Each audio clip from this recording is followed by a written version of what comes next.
এই শাড়িটা দেখুন ম্যাডাম, একদম নতুন ডিজাইনের। আজকাল তো এই ফ্যাশনটাই চলছে। আরে আমাদের কি আর সাজগোজ করার বয়স আছে? আপনি একেবারে সিম্পল কোনো ভালো শাড়ি দেখান। ঠিক আছে, আমি আরেকটা দেখাচ্ছি। এইটা দেখুন, একদম লেটেস্ট ফ্যাশনের। এই যে দেখুন। বলো গায়ত্রী, এটা কেমন? বাহ, খুব সুন্দর। তো নিয়ে নাও না। আহ, এটা আমার খুব একটা পছন্দ নয়। একটা কাজ করো, ওই দোকানটাতে চলো। ওই দোকানের শাড়ি আমার খুব পছন্দ হয়।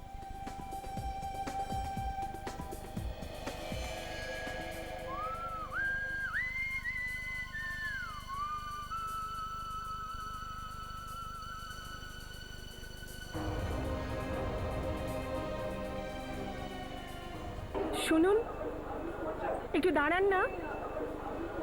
শুনুন না, একটু একটু দাঁড়ান। শুনুন না।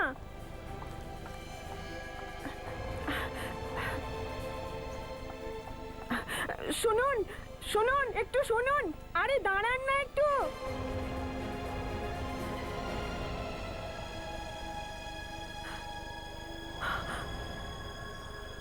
তুমি?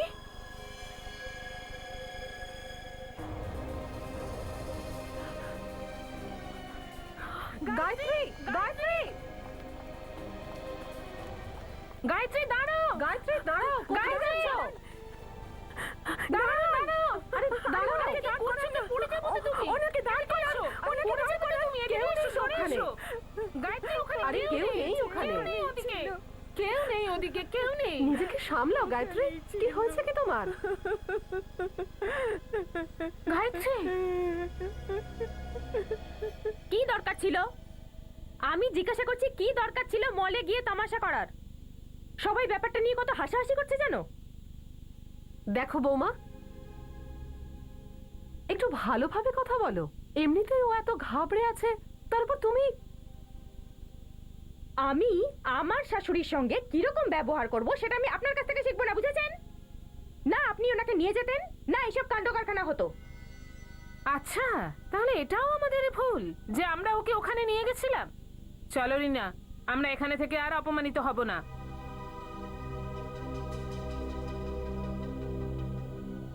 চলো মায়া, তুমিও চলো।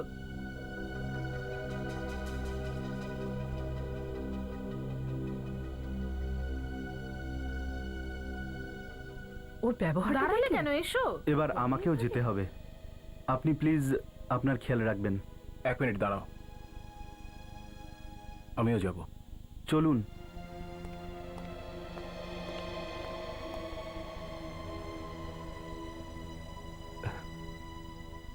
মা, এবার বলো কি হয়েছিল?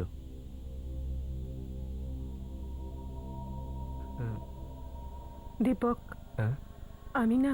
তুমি তুমি কি মা, বলো প্লিজ মা। বলবে কিছু তো? না। দীপক, আমার মনে হয় এই বাড়িটাতে ওনার আর ভালো লাগছে না। এক কাজ করি, এনাকে বৃদ্ধাশ্রমে পাঠিয়ে দিই। অন্তত ওখানে তো খোলাম খুশি বাঁচতে পারবে। হাত জোর করে বলছি, আমাকে একা ছেড়ে দাও। মা, মা আমার কথাটা তো শোনো মা। মা, দিলে তো মায়ের মনটা ভেঙে? তুমি কেন সবসময় বিষ বার করতে থাকো, কেন? সমস্ত স্বামী নিজের স্ত্রীকে কাল নাগিনী মনে করে। এতই যদি শখ ছিল নিজের মায়ের আঁচলে বেঁধে থাকা, তাহলে আমাকে বিয়ে করলে কেন? Isha, just shut up. চেঁচাবে না।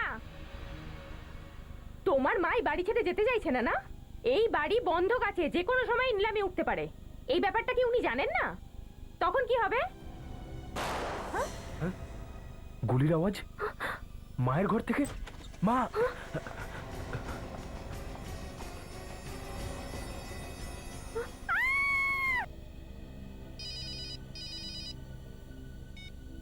হ্যালো, হ্যাঁ, কি, কোথায়? ঠিক আছে, আমরা এক্ষুনি পৌঁছচ্ছি ওখানে। চলো ফ্রেডি, একটা নতুন কেস এসছে। স্যার আমিও যাব।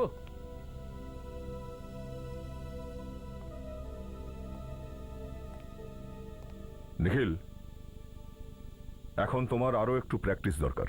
Sir. See you. Okay sir, all the best sir. এবার সিআইডি অফিসার হওয়ার স্বপ্ন খুব তাড়াতাড়ি সত্যি হবে। ইয়েস।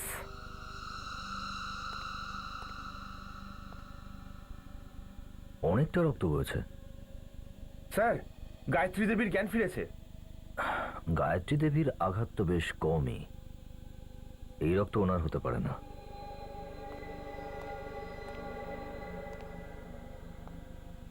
গায়ত্রী দেবী, ঘরের মধ্যে রক্ত পড়ে আছে, কিন্তু আপনি ছাড়া আর কেউই নেই এই ঘরে। তাহলে কি হয়েছিল বলতে পারেন? দেখুন, ঘাবড়াবেন না, আমরা সিআইডি থেকে। গায়ত্রী দেবী, স্যার মনে হচ্ছে উনি মানসিকভাবে ভেঙে পড়েছেন। একটা কাজ করে ওনাকে অন্য ঘরে নিয়ে যাও, উনি একটু আরাম করুক। আসুন প্লিজ।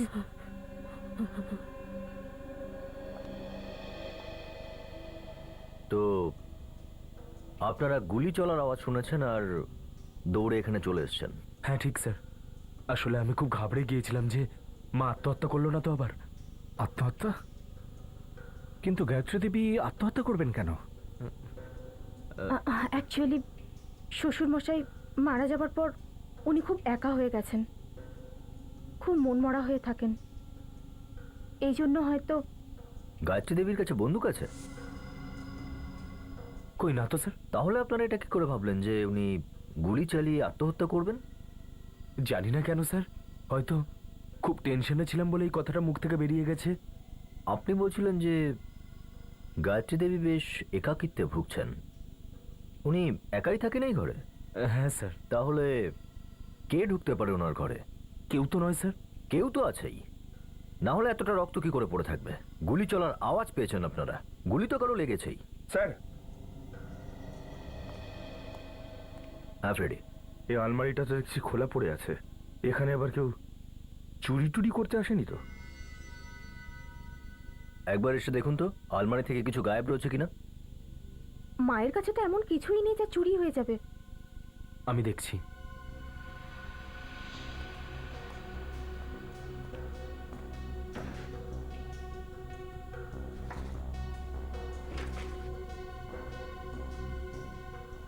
স্যার, এই কিছু টাকা, মায়ের মঙ্গলসূত্র আর কিছু শাড়ি রয়েছে ব্যাস।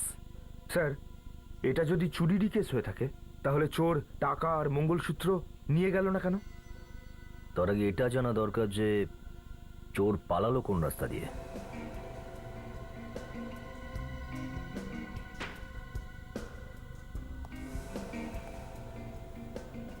এই রাস্তা দিয়ে পালিয়েছে।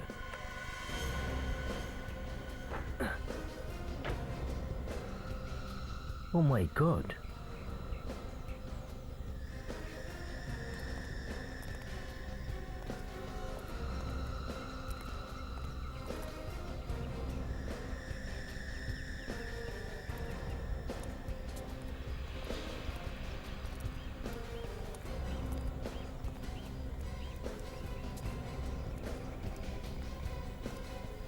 স্যার, এই দেখুন স্যার, এখানে আর এখানে এই দেখুন দেওয়ালেও রক্তের দাগ, তার মানে লোকটা দেওয়াল টপকেই পালিয়েছে। দেখতে হবে দেওয়াল টপকে কোথায় পালিয়েছে।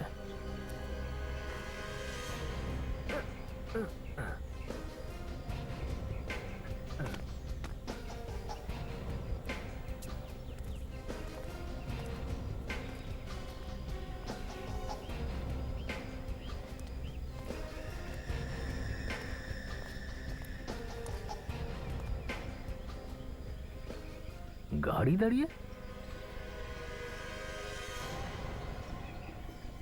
মাই গড, এত রক্ত! ওটা তো একটু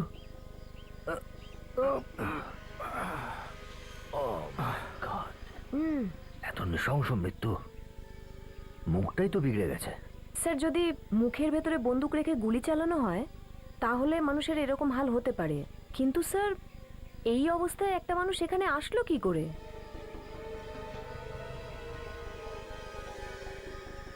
এক মিনিট, এটা দেখেছো? এর বুকেও গুলি মেরেছে। গাড়িটা একবার চেক করি। স্যার এখানে এসে ও গাড়িতে বসে বোধহয় পালানোর চেষ্টা করেছিল, আর তখনই খুনি এর উপরে আর একটা গুলি চালায়। বাড়িতেও গুলি চালানো হয়েছে ওর উপরই, বুকে, আর এখানে তো ওর মুখই উড়িয়ে দেওয়া হয়েছে।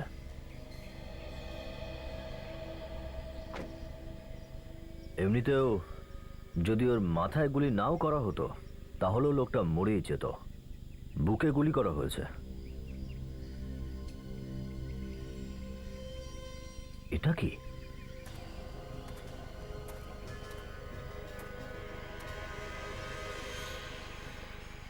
এই দেখো, গান তো পেয়ে গেলাম। গান পাউডারের স্মেলও আছে। তার মানে কিছুক্ষণ আগেই গুলি করা হয়েছে। 3টে গুলি চালানো হয়েছে, আর 3টে গুলি এখনো রিভলভারে রয়েছে। স্যার একটা গুলি, মানে যেটা বাড়ির মধ্যে বুকে লাগে, তাহলে গায়ত্রী দেবী খুব ভালো করেই জানবেন যে কে করেছে। ঠিক আছে, তাহলে গায়ত্রী দেবীকে জিজ্ঞাসা করি এই লাশটা কার আর গুলি কে চালিয়েছে। 3টে গুলি চালানো হয়েছে, আর 3টে গুলি এখনো রিভলভারে রয়েছে। স্যার একটা গুলি, মানে যেটা বাড়ির মধ্যে বুকে লাগে, তাহলে গায়ত্রী দেবী খুব ভালো করেই জানবেন যে কে করেছে। ঠিক আছে, তাহলে গায়ত্রী দেবীকে জিজ্ঞাসা করি এই লাশটা কার আর গুলি কে চালিয়েছে। গায়ত্রী দেবী, ঘরের মধ্যে যখন গুলি চলেছে তার মানে আপনি নিশ্চয়ই চালিয়েছেন, কারণ ঘরে তো আর কেউ ছিল না। আগে গুলি আমিই চালিয়েছিলাম। আপনি গুলি চালিয়েছেন? গুড। চলুন, একটা ব্যাপার তো পরিষ্কার হয়ে গেল। আচ্ছা, আপনি কি আগেও কখনো গুলি চালিয়েছিলেন? না, তাহলে এবার কি করে চালালেন? হ্যাঁ, আর বন্দুক কোথায় পেলেন আপনি? বন্দুক চোরের হাতে ছিল। যখন আমি ঘরের ভিতরে এলাম, আমি দেখলাম আলমারির মধ্যে একজন লোক চুরি করছিল। আপনার বৌমা তো বলছিল যে আপনার কাছে কিছুই নেই আদৌ, আপনি তো নিঃস্ব একদম। তাহলে কি ছিল এই আলমারিতে যেটা চোর চুরি করতে এসেছিল? আমি ওকে দেখে খুব ভয় পেয়ে গিয়েছিলাম। ও আমার দিকে তাকাতেই আমি ভয় পেয়ে ওকে ধাক্কা দিয়েছিলাম। বাহ, ভয়ের কারণে আপনি চিৎকার করেননি, আপনি চোরকে ধাক্কা মারলেন। হ্যাঁ, ওর হাতে বন্দুক ছিল, ও গুলি চালাতে যাচ্ছিল। আমি তখন ওর উপরে ঝাঁপিয়ে পড়লাম, আর ঝাঁপিয়ে পড়ার সাথে সাথে গুলিটা চলে গেল আর ওর লেগে গেল। গুলি লাগলো চোরের গায়ে? কিন্তু ও মরেনি। ও ঘুরে আমার দিকে বিভৎসভাবে দেখলো। আমি ভয় পেয়ে গেলাম আর আমি অজ্ঞান হয়ে গেলাম। তারপরে আর কিচ্ছু মনে নেই আমার। আপনি অজ্ঞান হয়ে গিয়েছিলেন? তাহলে এই আঘাত কি করে পেলেন আপনি? যখন আমি অজ্ঞান হয়ে পড়ে গিয়েছিলাম তখন লেগে গেছিল। আচ্ছা, আপনার এটা তো মনে আছে যে গুলিটা চোরের কোথায় লেগেছিল? বুকে লেগেছে। গায়ত্রী দেবী, চোরের মুখটা চুরমার হয়ে গেছে, ওর মুখের ওপরেও গুলি চালানো হয়েছিল। না অফিসার, গুলি তো ওর বুকেই লেগেছিল। ঘরে আর কে ছিল? কেউ ছিল না। মিথ্যে কথা বলছেন। ঘরে আরো একজন কেউ ছিল যে চোরের পিছু নিয়েছিল, আর সেই ব্যক্তি চোরকে আরো একটা গুলি করে, আর সেই কারণেই তার মৃত্যু হয়। অভিজিৎ, যে লোকটা মারা গেছে সে চোর কিনা সেটাও বোঝা যাচ্ছে না। এ তো উনি বলছেন যে ও চোর। আপনি জানেন ওর লাশটা আপনার বাড়ির বাইরে পাওয়া গেছিল? আমি তো ঘরের মধ্যে অজ্ঞান হয়ে পড়েছিলাম, আমি কি করে জানবো? আপনি কি ওই লোকটাকে এর আগে কখনো দেখেছেন? কখনো না। অভিজিৎ, ও চোর ছিল না। চোর সাধারণত নিজের কাছে গান টান রাখে না। যদি কোনো বড় সড়ো পরিকল্পনা থাকে তাহলে রাখতেও পারে। ঠিকই বলেছো, যদি এত বড়ই চোর হতো তাহলে ওদের বাড়িতে কেন যাবে? স্যার এই চোরের আঙুলের ছাপ তো আমাদের ক্রিমিনাল রেকর্ডসেও নেই। এই লোকটা যে গাড়িতে এসেছিল সেটা নিশ্চয়ই চুরির গাড়ি। খোঁজ নাও তো এই গাড়ির মালিক। হ্যাঁ স্যার, গাড়ি ঠিক সময়ে পৌঁছে যাবে স্যার, আমাদের উপর ভরসা রাখুন। Excuse me. আরে স্যার, আপনারা? হ্যাঁ, আচ্ছা, কার্ড নাম্বার MH04BG55, এটা আপনার কোম্পানিরই তাই না? হ্যাঁ স্যার, এটা কালকে থেকে বেরিয়েছে কিন্তু এখনো আসেনি, আর আসবেও না। এই কি কথা বলছেন স্যার আপনারা? এই কার্ডটা নিয়ে গেছিল কে সেটা বলুন। কুনাল নামের একটা লোক নিয়ে গিয়েছিল। এই কুনালোর কোনো পরিচয়পত্র তো দিয়েছিল? কোনো আইডি, রেশন কার্ড বা ড্রাইভিং লাইসেন্স? আপনারা একটু দাঁড়ান, আমি নিয়ে আসছি। প্লিজ। স্যার, একটা ব্যাপার বুঝতে পারছি না, কুনাল এখান থেকে ভাড়ায় গাড়ি নিল শুধু চুরি করার জন্য? স্যার এটা রেশন কার্ড। দেখেই বোঝা যাচ্ছে এই রেশন কার্ড নকল। নকল স্যার? হ্যাঁ, এমনিতে রেশন কার্ডটা যদি নকল হয় তাহলে ওর অ্যাড্রেসটাও নকল হবে। এটা আসল না নকল সেটা তো এই অ্যাড্রেসে গেলে তবেই বোঝা যাবে। ডক্টর সালুকে আপনার কোথাও কোনো ভুল হচ্ছে না তো? অভিজিৎ, আমি যা বলি তা সঠিকভাবে জানার পরই বলে থাকি। হাওয়ায় তীর ছুঁড়ে না বস।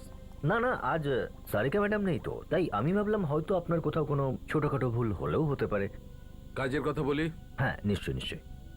এই লোকটির মৃত্যু দুটো গুলি লাগার কারণে হয়েছে। দুটো গুলি। এটা এমন কি বড় ব্যাপার হলো? বড় কথা এইটা অভিজিৎ, যে দুটো গুলি এই লোকটির গায়ে লেগেছে সেই দুটো আলাদা বন্দুক থেকে ছোড়া হয়েছে। দুটো গুলি আলাদা আলাদা বন্দুক থেকে ছোড়া হয়েছে? আগে হ্যাঁ, আমি বলছি। এ দেখো, এইটা .22 ক্যালিবারের বন্দুক থেকে ছোড়া হয়েছে, যেটা আমি এই লোকটার বুক থেকে পেয়েছি।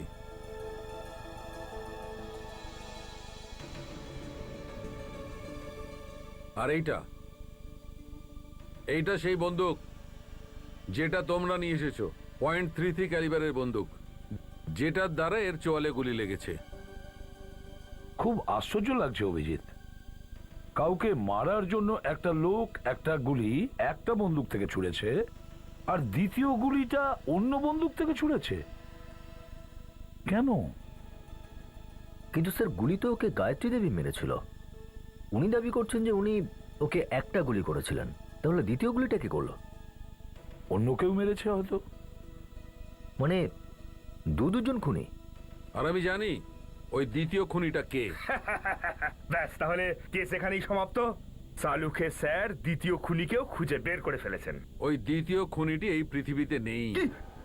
আরে স্যার, এই মাত্র তো আপনি বললেন যে আপনি দ্বিতীয় খুনিকে চেনেন, আর এখন বলছেন যে সে এই দুনিয়াতেই নেই। হ্যাঁ, দেখলেন স্যার, সালুকে স্যার কিরকম দাঁড় করিয়ে রেখে আমাকে বোকা বানালো। তুমি একটু থামবে?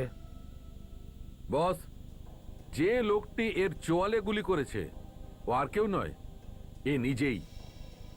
তার মানে আত্মহত্যা করেছে? সেটা বলা যাবে না ও আত্মহত্যা করেছে কিনা, কিন্তু ব্যাপারটা খুব অদ্ভুত।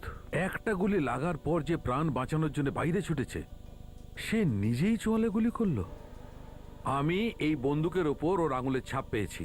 এ নিজের ওপর গুলি মুখের ভেতরে রেখে চালালো? হ্যাঁ কাজল, এইভাবে। অভিজিৎ, এমনিতেই এই লোকটা মারা যেত, তাহলে নিজেকে বাঁচানোর চেষ্টা না করে এ নিজেই নিজেকে কেন গুলি করলো? স্যার, মনে হয় ওর যন্ত্রণাটা আর সহ্য হচ্ছিল না। এই গায়ত্রী দেবী একদম মিথ্যে কথা বলছে স্যার। উনি দাবি করেছেন উনি একটা গুলি মেরেছিলেন, তাহলে বন্দুকটা কোথায়? না আমরা ওই বন্দুক ওনার বাড়ি থেকে পেয়েছি, না গাড়ির কাছ থেকে। একটা কাজ করো অভিজিৎ, তুমি আবার গায়ত্রীর বাড়িতে যাও আর খুব ভালো করে তদন্ত করো।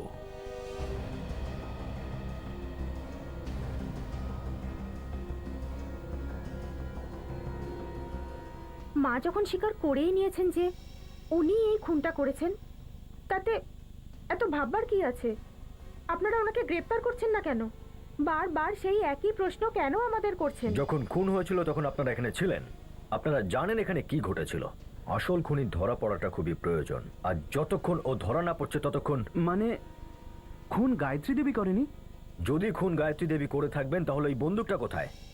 যেই বন্দুক দিয়ে উনি চোরের বুকে গুলি করেছিলেন সেটা এখনো পাওয়া যায়নি। ঈশা, তুমি তো আমাদেরকে বলছিলে যে গায়ত্রী দেবীর কাছে চুরি করার মতন এমন কিচ্ছু জিনিস নেই। হ্যাঁ, এটা তো সত্যি যে ওনার কাছে এরকম কিছুই নেই। তবুও জানতে পারলাম না যে চোর এখানে কি চুরি করতে এসেছিল। এটাই তো আমি নিজেও বুঝতে পারছি না স্যার, যে চোরটা এই বাড়িতে এসেছিল কেন। স্যার, হ্যাঁ ফ্রেডি, এই দেখুন স্যার,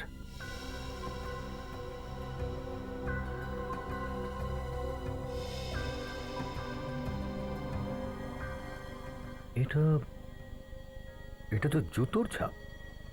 হ্যাঁ স্যার, তার মানে নিশ্চয়ই কেউ আলমারির মধ্যে লুকিয়ে বসেছিল। স্যার অদ্ভুত কাণ্ড। এই দেখুন, ওই একই অ্যাড্রেস যেটা রেশন কার্ডে ছিল, আসল অ্যাড্রেস। দরজাতে তো তালা লাগানো আছে।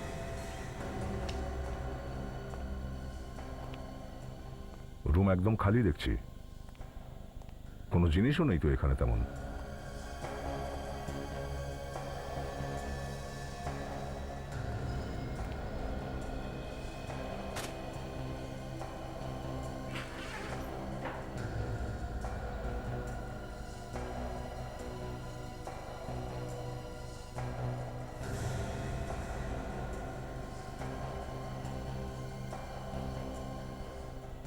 সদ্য বানানো পাসপোর্ট দেখছি, 3 দিন আগেই তৈরি করা। বোঝা যাচ্ছে না আসল না নকল। চেক করতে হবে সেটা সচিন। এতে তো দুবাই যাওয়ার ভিসাও লাগানো আছে। তার মানে ও দুবাই যাওয়ার পুরো প্ল্যান করেছিল। বোধহয় বুঝতে পেরেছিল কেউ এর পেছনে পড়ে গেছে।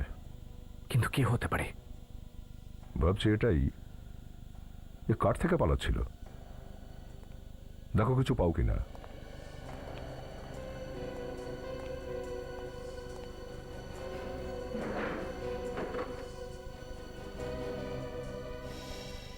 স্যার এটা কি অদ্ভুত ব্যাপার। এই দেখুন স্যার, গায়ত্রী দেবীর বাড়ির লোকের ফটোগ্রাফ।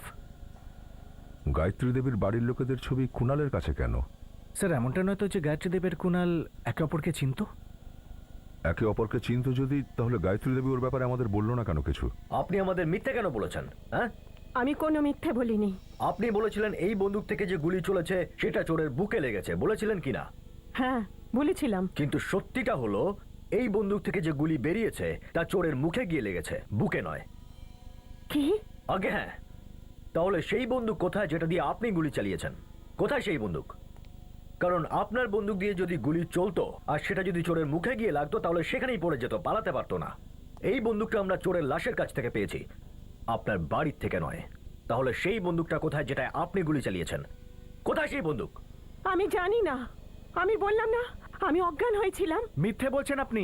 আপনি কাউকে বাঁচানোর চেষ্টা করছেন ম্যাম। এখনই সব জানা যাবে। বন্দুকটা ধরুন, ধরুন এভাবে এটা, আর ওদিকে গুলি চালান। ধরুন, ধরুন, গুলি চালান, গুলি চালান, করুন গুলি।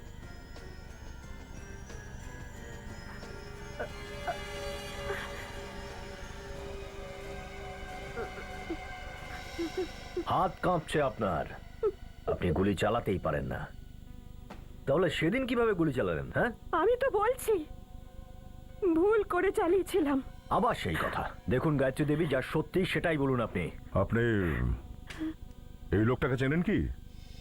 কুণাল নাম এই লোকটার। এ সেই লোক যে আপনার বাড়িতে চুরি করতে এসেছিল। কে এই কুণাল? ওর বাড়িতে আপনার ফ্যামিলি ফটোগ্রাফ কি করে এলো? কি করতে এসেছিল ও আপনার বাড়িতে? জবাব দিন। দেখুন ম্যাম, আপনি সিনিয়র বলে কিছু বলছি না, নয়তো আমাদের কাছে অনেক পদ্ধতি আছে মুখ খোলানোর। যখন আমি দোষী প্রমাণ হয়ে গেছে তখন আর কি চান আপনারা? আমাকে কেন জেলে পাঠাচ্ছেন না? পাঠিয়ে দেব, জেলেও আপনাকে পাঠাবো। তার আগে এটা জানতে হবে যে এই কুণাল আপনার আলমারি থেকে কি চুরি করতে এসেছিল। চুরি করার জন্য চোরের আলমারির মধ্যে ঢোকার কি দরকার? বাইরে থেকেও তো করা যায় সেটা। আপনাকে কে বলেছে ও আলমারির ভেতরে ছিল? আলমারির ভিতর থেকে আমরা জুতোর ছাপ পেয়েছি। কুণালের খুনি হয়তো আলমারিতে লুকিয়ে বসেছিল। কার জুতোর ছাপ এটা? কে সেই ব্যক্তি?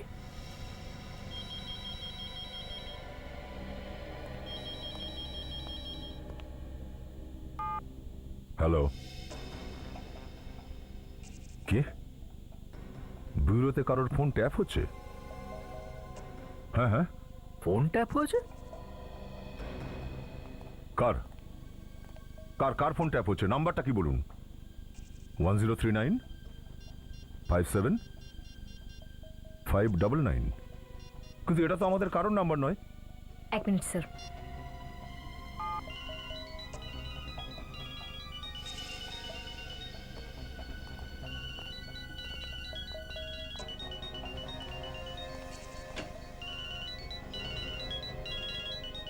ওহো, গায়ত্রী দেবী আপনি? আপনার ফোন ট্যাপ হচ্ছে? আপনার মোবাইল ফোন কে ট্যাপ করতে পারে? আমি কি করে বলবো?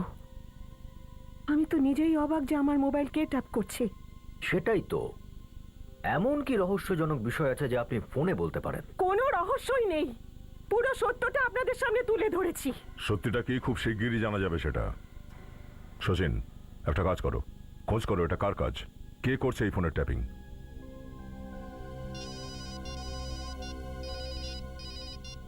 হ্যাঁ বলো। খোঁজ পাওয়া গেছে ওই নকল পাসপোর্টওয়ালার? কোথায় পাওয়া যাবে এই লোকটাকে?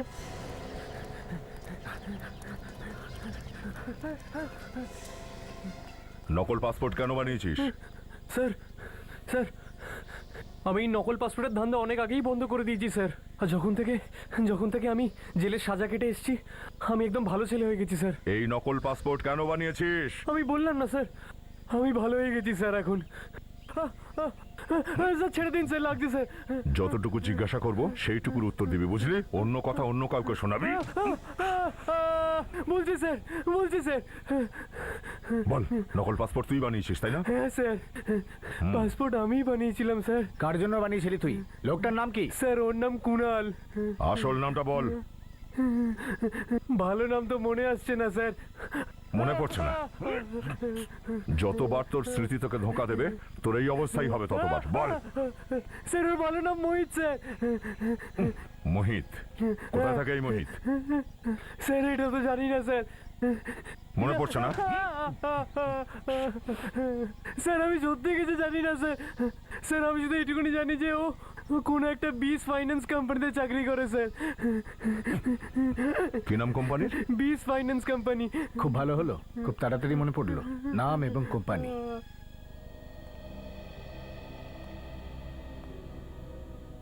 হ্যাঁ বলুন, আমি আপনাদের কি সাহায্য করতে পারি? আসলে আমরা মোহিতের ব্যাপারে কিছু জানতে এসেছি। ও এই কোম্পানিতেই কাজ করতো তাই না? আগে হ্যাঁ, ও আমাদের এই কোম্পানিতেই চাকরি করত আর খুবই ভালো ছেলে ছিল ও। ভালো ছেলে নকল পাসপোর্ট নিয়ে ঘোরে না নিশ্চয়ই? নকল পাসপোর্ট? আমি ঠিক বুঝলাম না। আগে হ্যাঁ, নকল পাসপোর্ট। এই দেখুন।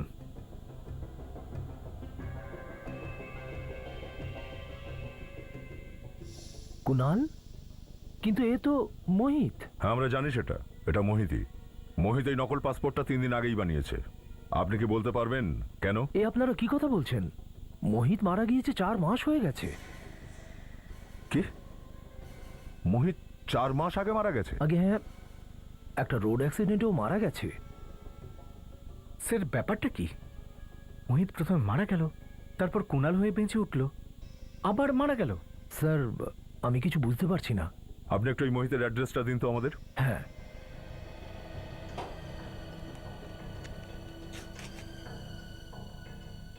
এই নিন।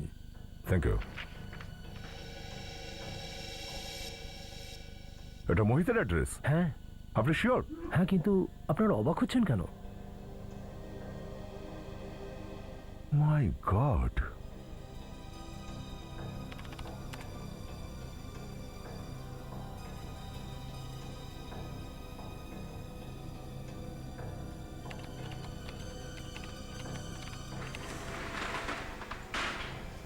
এই তোমরা কারা?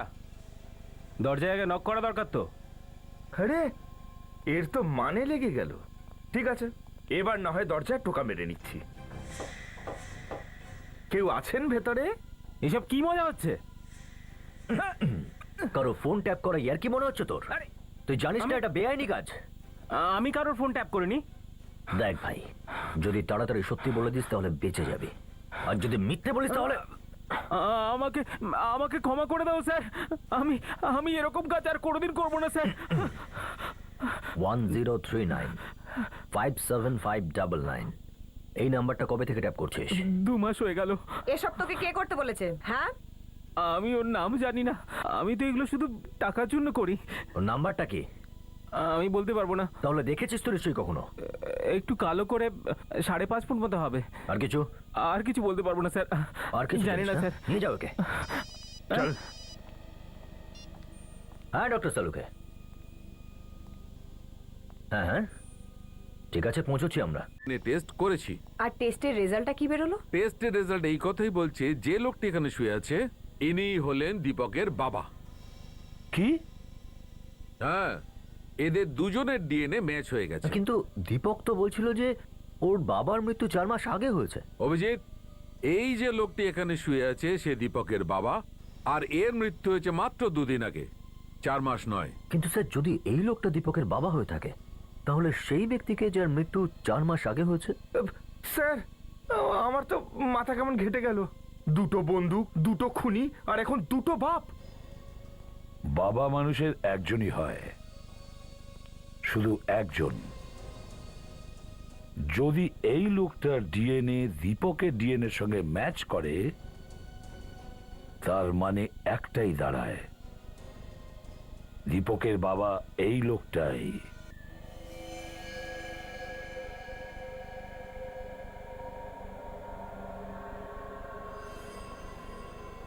অদ্ভুত বিষয় গায়ত্রী দেবী, এই ছবি দেখলেই আপনার কথা কেন বন্ধ হয়ে যায়?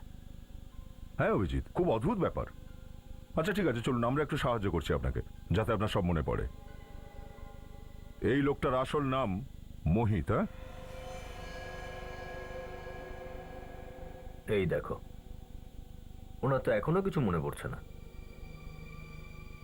আচ্ছা ফ্রেডি, এমনটা কি হতে পারে যে একজন মহিলা তার সন্তানের বাবাকে চিনতে অস্বীকার করছে? আমার তো মাথা কেমন ঘেটে গেল। কিন্তু স্যার, এনার স্বামী তো 4 মাস হলো মারা গেছেন না? হ্যাঁ ফ্রেডি, কিন্তু ওই লোকটার ডিএনএ ওনার ছেলে দীপকের সঙ্গে কি করে মিলে যাচ্ছে? এখন এটার জবাব তো গায়ত্রী দেবী দিতে পারবেন।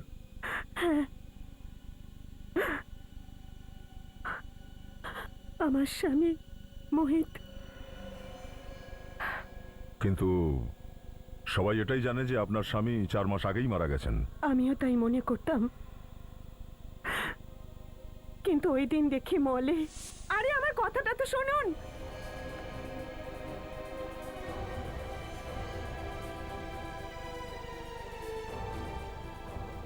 তুমি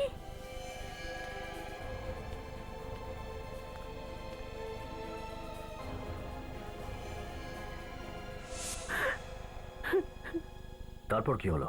আমার কাছে ওনার ফোন এসেছিল, আর উনি বেঁচে থাকার কথা সবার কাছে বলতে মানা করে দিয়েছিল। কেন? সেটা তো আমিও জিজ্ঞেস করেছি, আর উনি বললেন উনি আমার সঙ্গে দেখা করতে আসবেন আর সবাইকে সবকিছু বলে দেবে। তারপর? ওই দিন আমার ছেলে আর বউ ওখানেই ছিল। আমি জানতাম ওরা থাকলে উনি আসবেন না, এই কারণে আমি আমার ঘরের মধ্যে চলে গিয়েছিলাম।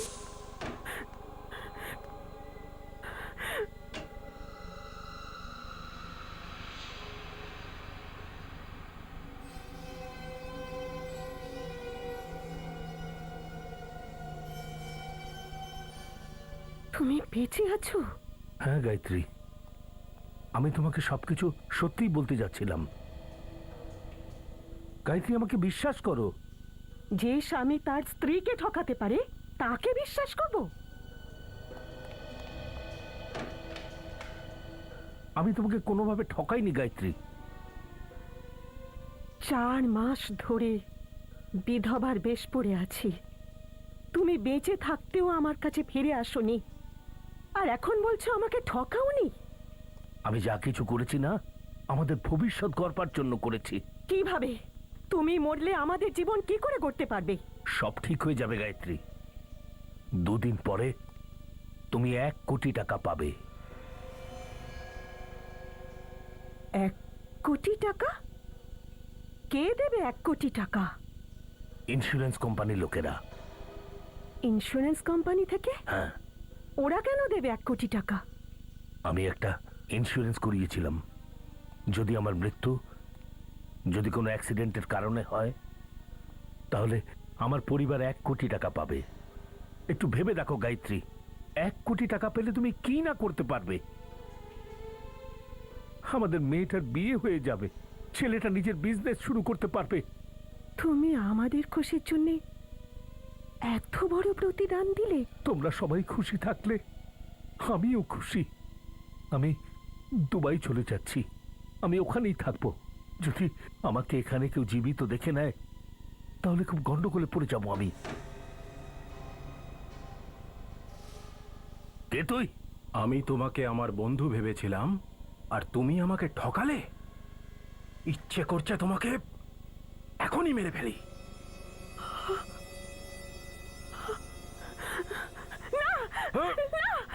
মোহিত, তুমি বাইরে চলে যাও, আমি ওকে ধরছি। তুমি ছাড়ো। মোহিত, এটা তুমি কি করলে? তোমার জন্য গুলিটা চললো। হ্যাঁ,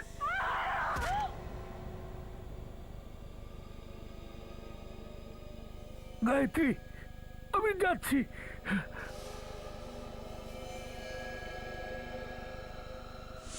তারপরে কি হয়েছে আমি কিচ্ছু জানি না। তাহলে এই পুরো খেলাটা ইন্স্যুরেন্সের টাকার জন্য খেলা হয়েছে। এই জন্য আমি মোহিতের সম্পর্কে আপনাদের কিচ্ছু বলিনি, কারণ আমি জানতাম সবাই যদি মোহিতের বেঁচে থাকার খবরটা জেনে যায় তাহলে ইন্স্যুরেন্সের টাকাটা আমরা পাবো না।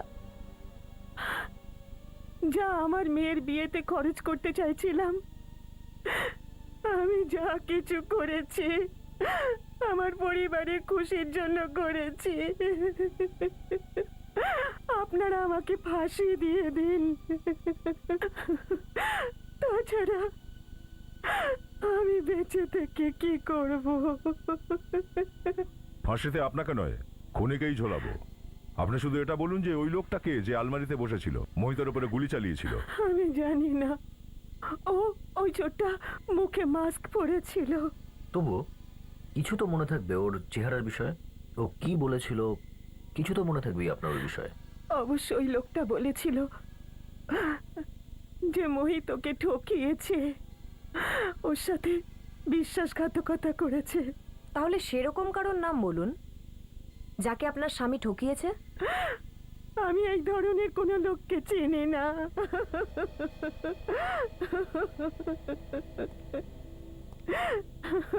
কিন্তু স্যার, খুনি কি করে জানতে পারলো যে মোহিত, যে সবার চোখে মৃত, সে ওনার সাথে দেখা করতে আসছে? কারণ ওই ব্যক্তি গায়ত্রী দেবীর ফোন ট্যাপ করেছে। হ্যাঁ, আর চুপচাপ গিয়ে আলমারিতে লুকিয়ে বসেছিল।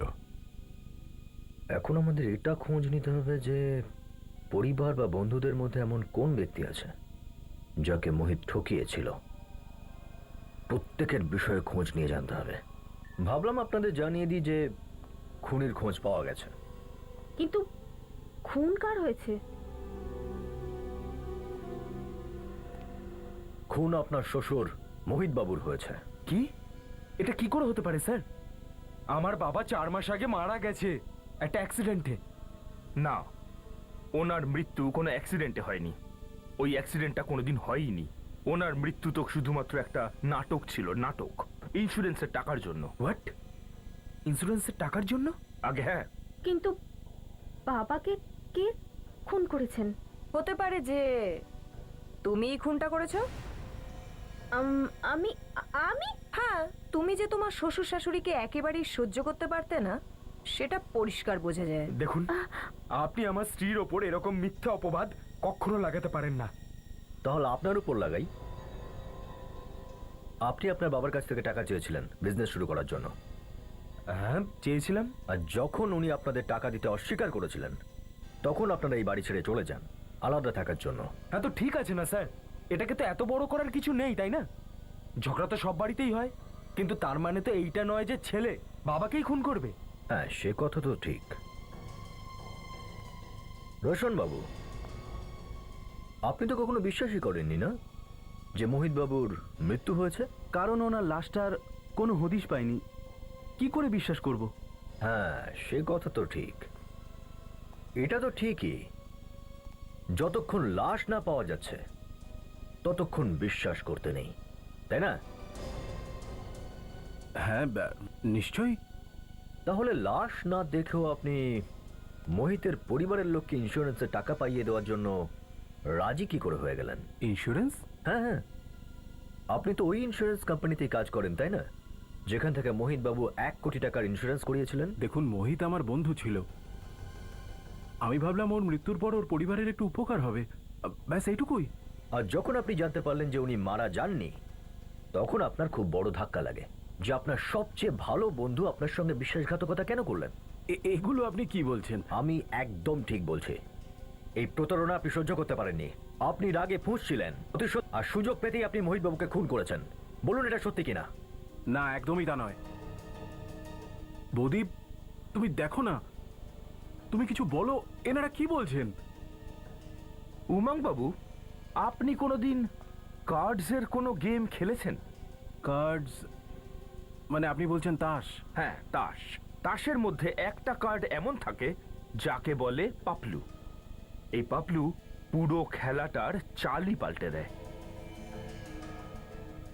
আজ আমাদের কাছে এরকমই একটা পাপলু আছে যেটা আপনাদের সামনে সব চালই পাল্টে রেখে দেবে।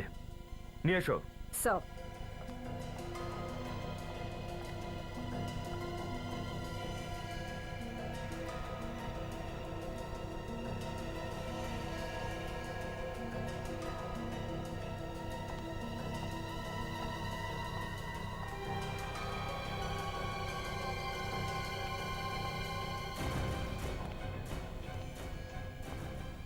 সূর্য, তুমি? আরে বাহ, খুব জলদি চিনে ফেললেন।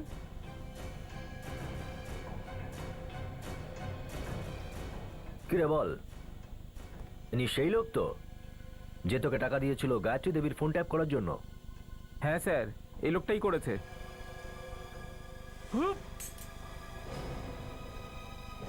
আরে আরে আরে উমং বাবু, আপনি এত পরিশ্রম কেন করছেন?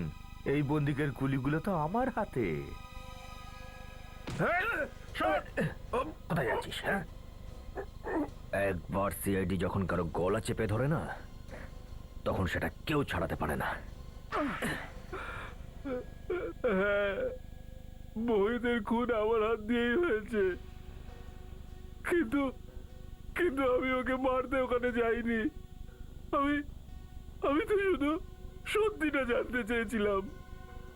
আর সেই জন্য আপনি গায়ত্রী দেবীর ফোন ট্যাপ করিয়েছিলেন? হ্যাঁ, কারণ মোহিত ইন্স্যুরেন্স করিয়েছে, এখনো 1 বছর হয়নি। আর এভাবে হঠাৎ করে ওর মরে যাওয়া অ্যাক্সিডেন্টে আমার সন্দেহ হয়েছিল যে এটা বড় কোনো প্ল্যান নয় তো। আর এই প্ল্যানটাই জানার জন্য তুমি আলমারিতে লুকিয়েছিলে। কিন্তু স্যার, উনি তো আমাদের সামনে রোশনের সাথে বাইরে চলে গিয়েছিলেন। না, উনি আমার সাথে বাইরে যাননি। উনি আমায় বললেন ওনার গায়ত্রী দেবীর সাথে একটা জরুরি কথা আছে। হ্যাঁ, আর এইভাবে আমি আবার ঘরের ভিতরে ঢুকে গেলাম।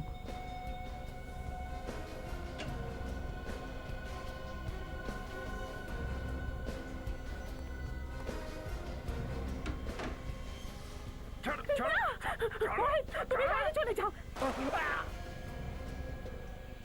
ভুল করে গুলিটা গিয়ে মোহিতের বুকে লাগলো। আর তারপরে তুমি বাইরে গিয়ে মুখে গুলি চালিয়ে দিলে? না না, আমি আর কোনো গুলি চালাইনি। পরের গুলিটা তো মোহিত নিজে চালিয়েছিল। ও নিজেই বন্দুকটা মুখের ভিতর ঢুকিয়েছিল। আপনি মিথ্যা কথা বলছেন। বাবা নিজেকে কেন মারবে? হ্যাঁ, কারণ উনি চাইছিলেন যে ইন্স্যুরেন্সের টাকা তোমরা পাও। সেই জন্যই উনি নিজের মুখের মধ্যে বন্দুক রেখে গুলি চালিয়েছিলেন, যাতে পুরো মুখ বিকৃত হয়ে যায় আর কেউ লাশটা চিনতে না পারে। কি? উনি আমাদের খুশির জন্য নিজের প্রাণ দিয়ে দিলেন? হ্যাঁ, তোমরা তোমাদের মা বাবাকে যতই ভুল বোঝো না কেন, কিন্তু সময় এলে ওনারা তোমাদের খুশির জন্যই নিজেদের প্রাণও দিতে পারেন।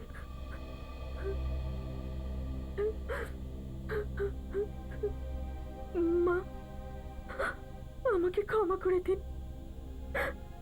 আজ পর্যন্ত আমি কখনো আপনার সঙ্গে ভালো করে কথা বলিনি। আমাকে ক্ষমা করে দিন। বৌমা, তোমার মুখে মা শব্দটা শুনে খুব খুশি হলাম। এবার থেকে আমার সঙ্গে এইভাবেই কথা বলবে।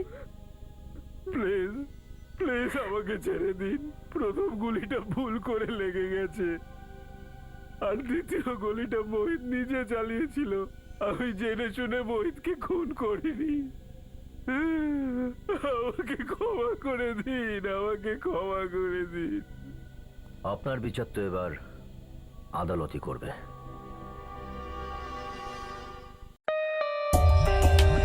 For more updates, subscribe to our channel, click the show links and enjoy watching the videos.